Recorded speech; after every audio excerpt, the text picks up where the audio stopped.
Fix it fast. If your Instant Pot Duo buttons are not responding and the keypad is unresponsive, here's how to fix it. Step 1. Reset the keypad. Unplug the unit completely from the wall outlet. Press and hold the cancel button down. While still holding cancel, plug the unit back into the outlet. Release the cancel button. This resets the keypad electronics. Try pressing buttons to see if they respond. Step 2. Clean the control panel. Grease, moisture, and food residue on the flat panel surface prevent touch sensitivity. Unplug the unit. Use electronics cleaning wipes to gently clean the entire control panel surface. I've linked electronics wipes in the description. Wipe each button area in circular motions to remove buildup. Do not spray liquid directly on the panel.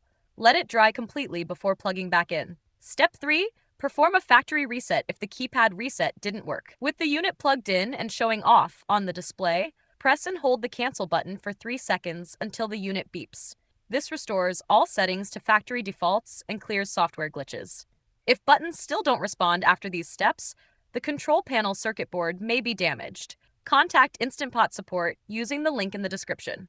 If this helped you fix unresponsive buttons and get your keypad working, subscribe to No Filler Fixes for more fast appliance help. And if you need electronics cleaning wipes, I've linked them below. They remove grease and food residue from touch-sensitive panels without damaging the electronics or leaving streaks. Thanks for watching, and now you can press on.